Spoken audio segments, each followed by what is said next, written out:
सबसे पहली बात है कि आप पर किस तरीके से हमला हुआ है, क्या पूरी घटना रही थी? देखिए, जो आज प्रेस विज्ञप्ति का है, एक नाबालिग बच्चा जो है वो हमारे शिविर में आया शरणार्थी के हिसाब से कि हमारा हेल्प होगी, तो हमने उसमें इंटरफेयर किया। इंटरफेयर करने के कारण सतगिरी एवं उनके लोगों ने हथियारों के साथ डंडे, लाठी, तलवार के साथ आक्रमण किया, जो कि नशे में पूरी तरीके से धुत थे, खड़े नहीं हो पा रहे थे। हम अगर शॉल ना बांधे तो ऊपर हाथ करके हमने बचाव ना किया होता तो डंडों की और शॉल जो बीच में एक रक्षा कवच बन के रहा तो आज मेरे कपड़े के 2 हिस्से आपको मिलते। मैं वैष्णव संप्रदाय का दिगंबर अखाड़े का जो है दीक्षित हूँ संगम पे 2003 में, और मेरे साथ जो भी अनर्गल मुकदमे किए गए हैं उसको वापस लिया जाए। मेरे साथ में खड़े होने वाले लोगों पर जो अनर्गल मुकदमे हुए हैं उनको वापस कर और सत्यगिरी एवं उनके साथ देने वालों पर विधिक कार्रवाई की जाए। पीलीभीत से पता कर लिया जाए कि उनके ऊपर अग्नित मुकदमे हैं और हर प्रकार के मुकदमे हैं। मेरे ऊपर अभी तक कोई भी एक आक्षेप नहीं निकाल सकते हैं, किसी प्रकार का मुकदमा नहीं निकाल सकते हैं। मैंने जब से बनारस लौटने के बाद सनातन पद्धति अपराकाशी में गुरुकुल इत्यादि, चाहे वो श्रावणी हो, पितरों का कार्य हो, सनातन परंपरा को लोगों में फैलाने का कार्य हो, निरंतर करता चला आ रहा हूं। मेरा एक ही कहना है कि आज 15 तारीख हो गई है, अभी तक कोई कार्रवाई नहीं की गई। मेरे पर किए गए मुकदमे की साक्ष्य कोई नहीं मिल सकते हैं, वो निराधार झूठे हैं, और उनके पर साक्ष्य होते हुए भी प्रशासनिक कार्रवाई अभी तक गिरफ्तारी नहीं की गई है। मेरे साथ खड़े होने वाले लोगों का मनोबल गिराया जा रहा है, आए दिन उन पर मुकदमे किए जा रहे हैं। मैं एक नैष्ठिक ब्रह्मचारी हूँ। मेरा आप चिकित्सीय परीक्षण करा लें और सत्यगिरी का भी चिकित्सीय परीक्षण करा लें तो उनके क्या कार्य रहते हैं। मेला को एक भययुक्त बनाने का उनका लगातार प्रयास कई वर्षों से चल रहा है।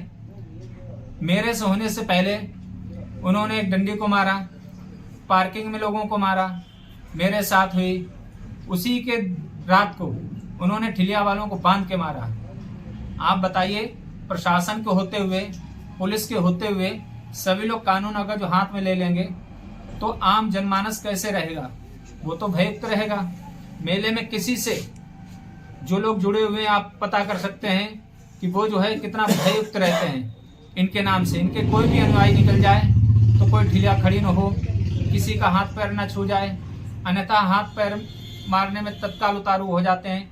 ये भी नहीं देखते हैं कि कौन कितना बड़ा है और क्या है। इम्पोर्टेंट बात है कि प्रदीप जी, सबसे बड़ी बात है कि ये जो कथित रूप से जो संत आ रहे हैं, ये सब हरकतें सबको सामने होने के बावजूद भी एडमिनिस्ट्रेशन कार्रवाई नहीं कर रहा। क्या लग रहा है कि कहीं ना कहीं ये कोई संगठन इनके पीछे है, या इनको बढ़ावा देने के पीछे मंशा क्या लगती है आपको? कुछ लोग हैं जो है उनका सहयोग नासमझ तरीके से दे रहे हैं, अभी भी वो न्याय को परख नहीं पा रहे हैं। और जो कहा जा रहा है भेषधारी हैं, ये केवल भेषधारी हैं। ये सनातन परंपरा को और सनातन भेष को बदनाम करने का कार्य कर रहे हैं। वैसे भी वर्तमान में आप देखें तो सनातन परंपरा को जो है बहुत लोग नुकसान पहुंचाने, बदनाम करने के लिए लगे पड़े हैं। प्रशासनिक कहीं न कहीं लिपापोती कार्य में रहा है, क्योंकि 6 तारीख को हमारे चोट लगी थी, आज 15 तारीख हो गई है, अभी तक उनकी गिरफ्तारी नहीं हुई है। सबसे बड़ी बात है कि पीलीभीत जैसे जिले में इन पर तकरीबन 4 से 5 जो है वन अधिनियम के मुकदमे हैं, कुछ मारपीट, झगड़े और इत्यादि मुकदमे हैं। इन सब मुकदमों की एडमिनिस्ट्रेशन को जानकारी होने के बावजूद भी एडमिनिस्ट्रेशन क्यों दबाने की कोशिश कर रहा है? ये हम नहीं कह सकते कि क्या है उनका, क्योंकि ये बिल्कुल सत्य है।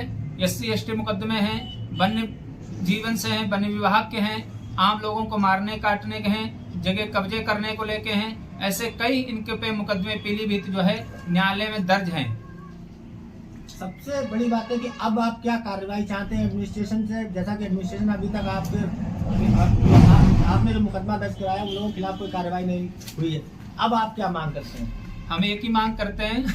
सर्वप्रथम तो लोगों को हमें बताना चाहेंगे कि जो अफवाह फैलाई जा रही थी कि उनका समझौता हो गया, कहीं से समझौता नहीं हुआ और ना समझौता होने के कोई भी कारण है और ना समझौता होगा। एडमिनिस्ट्रेशन हमारा एक ही मांग है कि जो है अनलगा जो मुकदमे हमारे ऊपर एवं हमारे सहयोग देने वाले उन लोगों के ऊपर किया गया है उनको जो है निरस्त किया जाए और इनके ऊपर कार्रवाई, न्यायिक विधिक कार्रवाई करते हुए इनकी तत्काल गिरफ्तारी हो, जिससे कि लोगों में भय है वो कम हो सके। जिन लोगों ने आपका साथ दिया, बहुत सारे उसमें संत भी थे, बताया जा रहा है कि कुछ संत जो है उनसे मिल गए, मतलब उनके साथ समझौता कर लिया है, और कुछ लोग जो है वो जो है आपके साथ में उनका फर्जी मुकदमे लिखे गए। तो इससे क्या लग रहा है कि आपके पूरे मुकदमे में लीपापोती की जा रही है? बिल्कुल, हमारा दबाव बनाया गया है, कई लोगों ने दबाव बनाया, लीपापोती हो रही है। लीपापोती होने के कारण ही आप समझिए 6 तारीख से 15 तारीख हो गई है, और जो संत का समझौते की बात है उसकी हमें अभी तक जानकारी नहीं है कि समझौता हुआ है, क्योंकि ऐसा संभव नहीं है। पिछले साल भी महाराज जी के इन्होंने बिना कारण के पोस्टर फाड़े थे, और जो हमारे साथ खड़े हुए थे, चाहे वो अंकित तिवारी की बात हो, चाहे विमलेश मिश्रा की बात हो, चाहे जिन पे भी मुकदमे इन्होंने किए वो अनलगा हैं, अन्याय सहित हैं, अतः उस पर विधिक कार्रवाई करते हुए उनको निरस्त किया जाए और इन पे तत्काल कार्रवाई की हम प्रशासन से मांग करते हैं। अगर जो ऐसा 24 घंटे में नहीं किया जाता है तो हम न्यायालय जाने के लिए बाध्य होंगे और जो है जन आंदोलन करने के लिए हम बाध्य होंगे।